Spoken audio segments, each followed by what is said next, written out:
Good morning to one and all. My name is B. Indira Priyadarshini, lecturer in Telugu, Sir C.R. Reddy College for Women, Eluru, 2nd BCom BSc, 4th semester Leadership Education, Unit 4 Conflict Management. Conflict management. There are maybe two approaches for managing the organizational conflict. సంఘర్షణను నిర్వహించడానికి రెండు పద్ధతులు ఉన్నాయి. Preventive measures, corrective measures. Preventive measures, నివారణ చర్యలు. Some of the preventive measures which the management can take to manage the organizational conflicts are నిర్వహణ చేయగల కొన్ని నివారణ చర్యలు సంస్థాగత విభేదాలను నిర్వహించడానికి తీసుకోవలసినవి ఈ క్రింది విధంగా ఉన్నాయి. నిర్వహణ ఏవైతే చేయాలనుకుంటున్నారో వాటి యొక్క నివారణ చర్యలు ఈ క్రింది పద్ధతుల ద్వారా నివారణ అనేది చేయవచ్చు. ఎస్టాబ్లిషింగ్ కామన్ గోల్స్, ఉమ్మడి లక్ష్యాలను ఏర్పాటు చేయడం.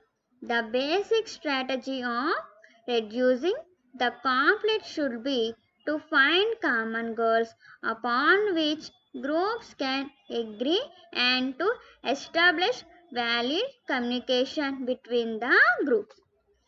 సంఘర్షణ తగ్గించే ప్రాథమిక వ్యూహం. ఇది సంఘర్షణ తగ్గించడానికి ఒక మూల కారణం. సాధారణ లక్ష్యాలను కనుగొనడం, సమూహాల మధ్య చెల్లుబాటు అయ్యే కమ్యూనికేషన్ను ఏర్పాటు చేయడం. ఆ యొక్క సమూహంలో ఏవైతే లక్ష్యాలు ఉన్నాయో వాటిని వెలికి తీయడం, వాటిని తెలుసుకోవడం, సమూహాల మధ్య ఏదైతే అవసరమవుతుందో ఆ యొక్క సమాచారాన్ని అందించడం అనేది చేస్తుంది. Reduction in independence. such less the interdependence, less will be the amount of conflict among them. The physical separation is not a permanent measure of managing conflict. పరస్పరం ఆధారపడడం తక్కువ, వారిలో విభేదాలు తక్కువగా ఉంటాయి. ఇందులో ఒకరిపైన ఒకరు ఆధారపడడం అనేది తక్కువగా ఉంటుంది, కాబట్టి వారి మధ్య విభేదాలు రావడం అనేది కూడా తక్కువగా ఉంటుంది. రిడక్షన్ ఇన్ షేర్డ్ రిసోర్స్, భాగస్వామ్య వనరులో తగ్గింపు. The management of conflict suggests reducing the sharing. One technique for this can be increasing the resources. సంఘర్ష నిర్వహణలో భాగస్వామ్యాన్ని తగ్గించుకోమని సూచిస్తుంది. అంటే ఎక్కువ మందితో పరిచయం అనేది తగ్గించుకోవడం అనేది సూచిస్తుంది. దీనిలో ఒక టెక్నిక్ అనేది ఉపయోగిస్తారు. దీనికోసం ఒక టెక్నిక్ అనేది ఉపయోగించడం జరుగుతుంది. ట్రస్ట్ అండ్ కమ్యూనికేషన్, నమ్మకము మరియు సమాచారం. The greater the trust among the members of unit, the more open and honest the communication will be. Unit సభ్యులలో ఎక్కువ నమ్మకం, యూనిట్లో ఎవరైతే ఉన్నారో వారి మధ్యన ఎక్కువ నమ్మకం అనేది ఉండాలి. అందరికీ తెలిసే విధంగా నిజాయితీగా కమ్యూనికేషన్ అనేది ఉంటుంది. అందరికీ ఆ సమూహంలో ఎంతమంది అయితే ఉన్నారో అందరికీ తెలిసేలాగా నిజాయితీగా సమాచారం అనేది ఉంటుంది. Coordination. After communication the next step should be proper communication. Properly coordinated activities reduce the conflict. Communication తర్వాత దశ సరైన విధంగా ఉండాలి. కార్యకలాపాలు సంఘర్షణ తగ్గిస్తాయి. ఈ కమ్యూనికేషన్ అంటే సమాచారాన్ని అనేది అందించిన తర్వాత వారు చేసేటటువంటి పనులు సరైన విధంగా ఉండాలి. ఇలా ఉండడం వల్ల వారిలో సంఘర్షణ అనేది తక్కువగా ఉంటుంది. ఎక్స్చేంజ్ ఆఫ్ పర్సనల్, సిబ్బంది మార్పిడి. It is aimed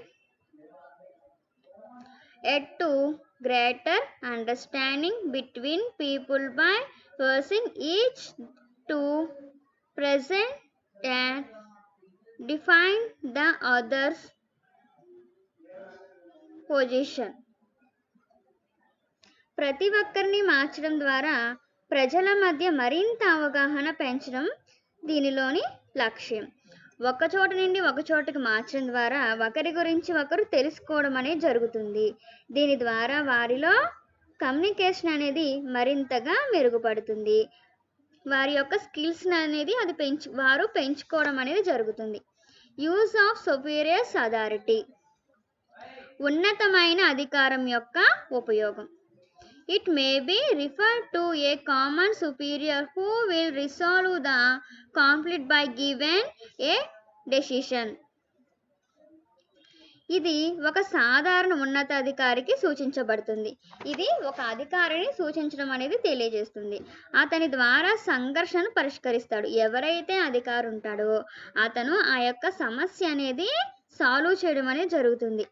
ఆ సమస్య పట్ల ఈ ఉన్నతాధికారి ఏం చేస్తాడు? ఒక నిర్ణయం అనేది తీసుకుని వారి మధ్య ఉన్నటువంటి ప్రాబ్లంను దూరం చేస్తాడు. Reorganisation of groups. A manager can prevent the occurrence of may conflict by recognizing the group. సమూహాల పునర్వ్యవస్థీకరణ. సమూహాలను పునర్వ్యవస్థీకరించడం ద్వారా అక్కడ ఉన్న మేనేజర్ అనేవాడు సంఘర్షణ నివారించవచ్చు. అక్కడ ఏవైతే సమూహాలు ఉన్నాయో వాటిని తిరిగి వాటిలో కొన్ని మార్పులు చేయడం ద్వారా అక్కడ ఉన్నటువంటి మేనేజర్ సంఘర్షణలు రాకుండా చూసుకోవడం అనేది జరుగుతుంది. కరెక్టివ్ మెజర్స్, నివారణ చర్యలు. The corrective measures for resolving behavioral conflict include identifying and implementing the resolutions, the conflicts when they take place, and make the organization dysfunctional. ప్రవర్తన సంఘర్షణను పరిష్కరించడం అనేది జరుగుతుంది. దీని ద్వారా పనులు అనేవి చాలా త్వరగా అవ్వడానికి అవకాశం అనేది ఎక్కువగా ఉంటుంది. Competing. A competing style is high on assertiveness and low on cooperativeness.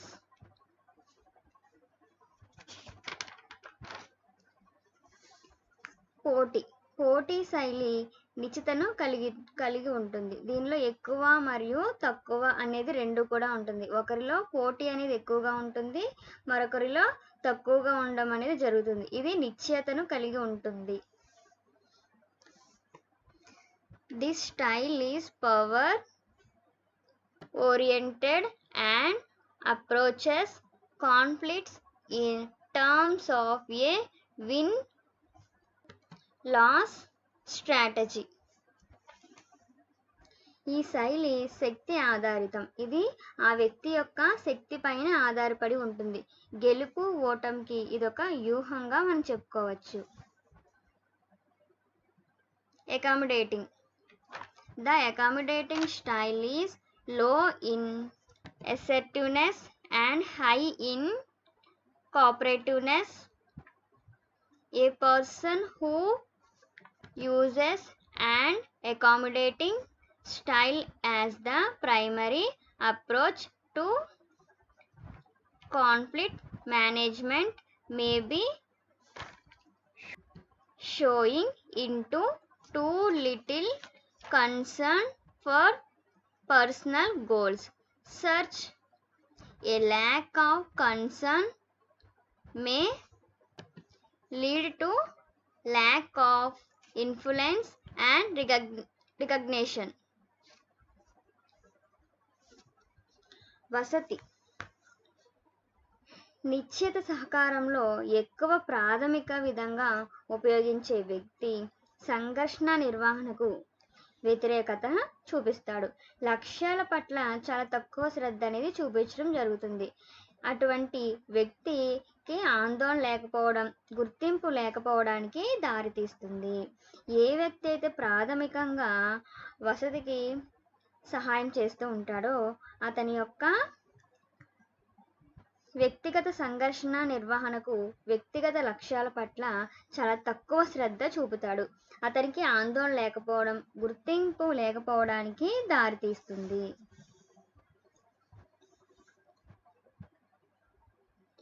సంఘర్షణ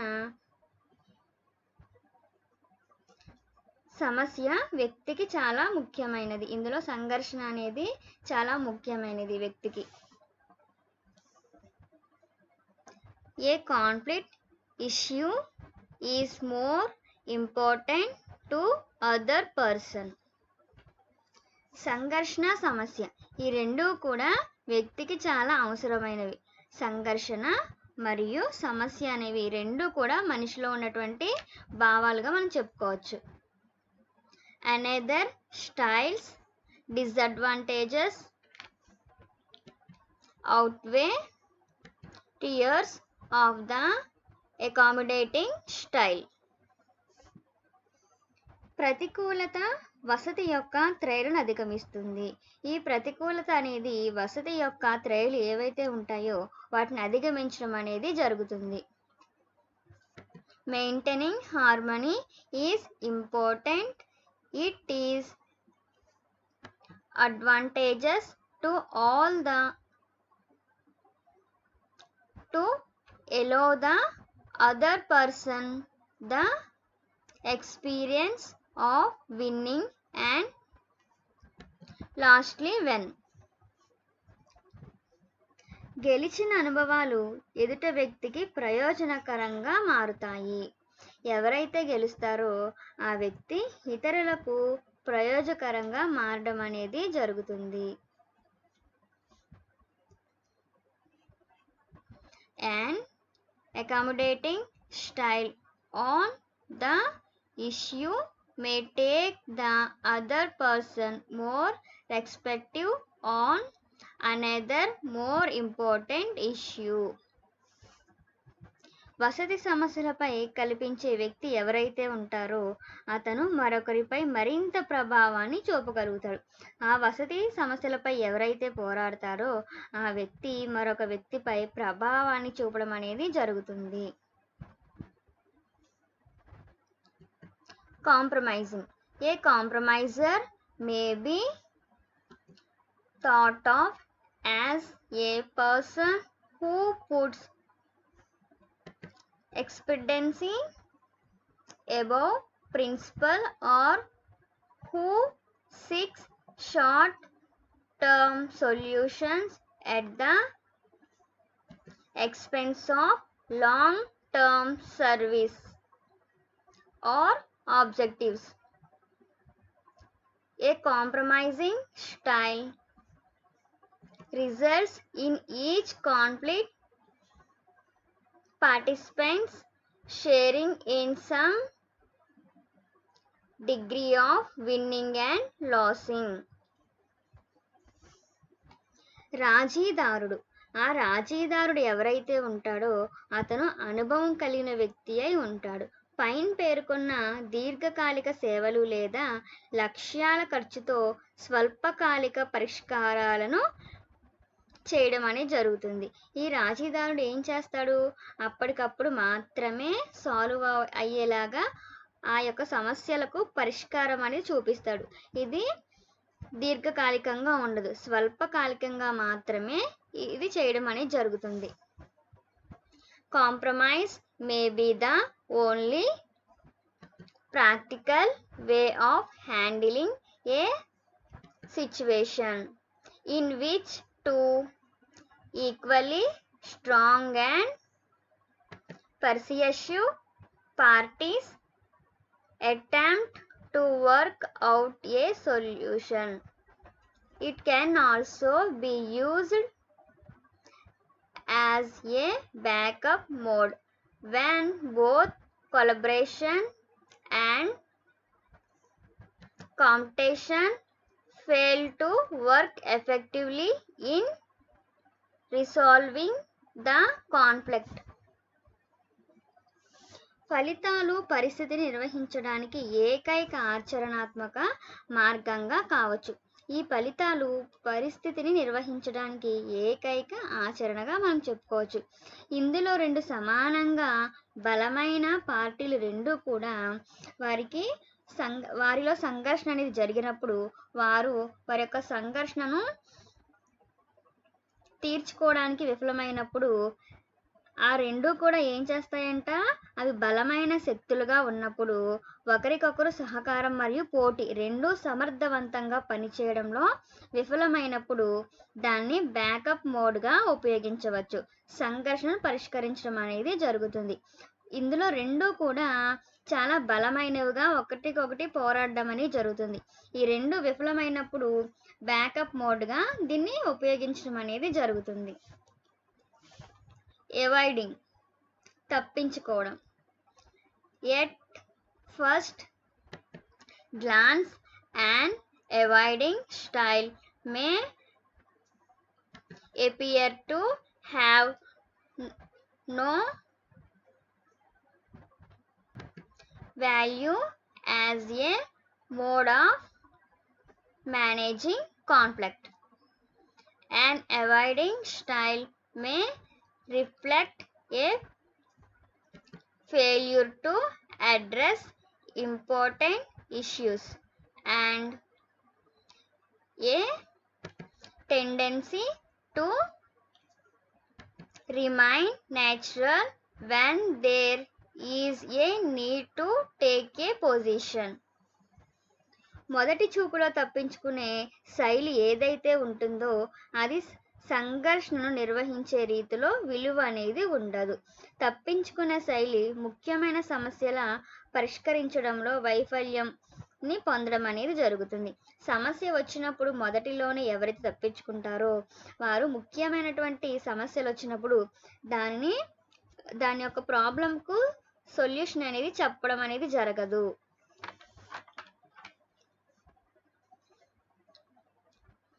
When more information is needed to make a good decision. మంచి నిర్ణయం తీసుకోవడానికి మరింత సమాచారం అవసరమవుతుంది. ఏదైనా ఒక నిర్ణయం తీసుకోవాలంటే దానికి సమాచారం అనేది ఎంతైనా అవసరం. ఆ సమాచారం కనుక తెలిసినట్లయితే దానికి మంచి నిర్ణయం తీసుకోవడానికి అవకాశం అనేది ఉంటుంది. When someone else can resolve the conflict more effectively. ఒక సంఘర్షణ మరింత సమర్థవంతంగా ఉంటుంది.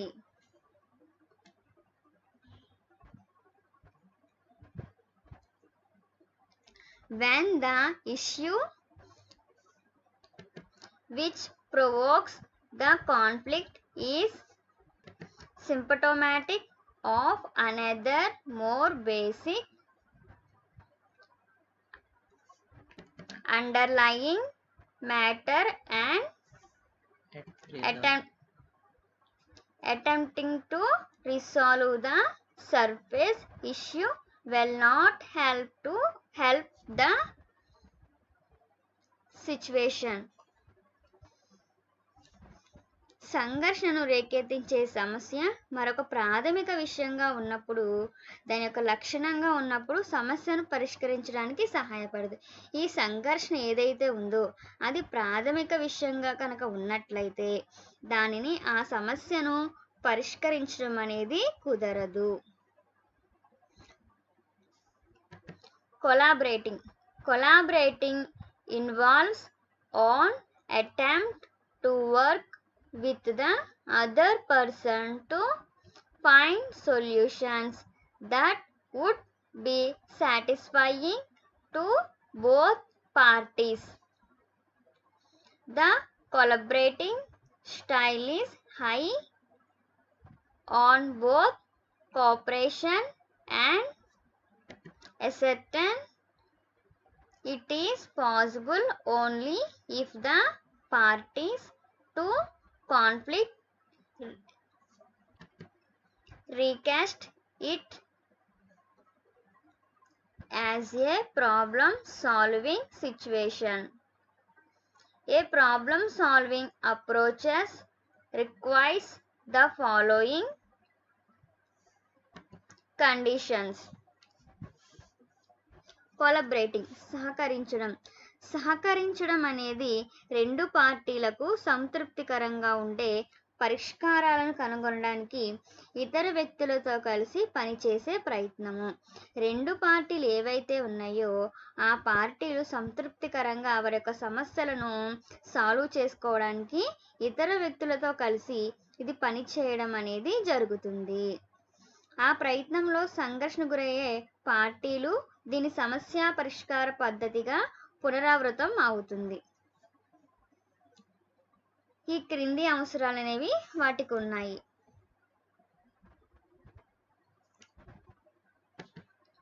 There is an attempt to depersonalize of all expected as legitimate concerns and all చట్టబద్ధమైన ఆందోళనలుగా అంగీకరించబడిన అన్నిటినీ వ్యక్తీకరించే ప్రయత్నము. ఏవైతే చట్టబద్ధంగా ఆందోళనగా అంగీకరించబడి ఉంటాయో వాటిలన్నిటినీ కూడా వ్యక్తీకరించే ప్రయత్నం అనేది ఇది చేస్తుంది. Parties play a constructive role. పార్టీలు నిర్మాణాత్మక పాత్రను పోషిస్తాయి. The parties realize that a conflict issue make a constructive contribution to the quality.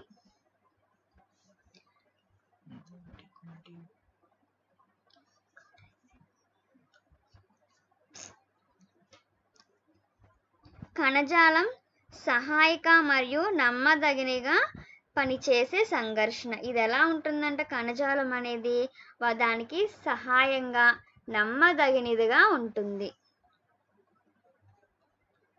Of human relationships if the tissue is worked through in a supporting and trusting. మానవ సంబంధాల నాణ్యతకు నిర్మాణాత్మక సహాయాన్ని ఇది ఇస్తుంది.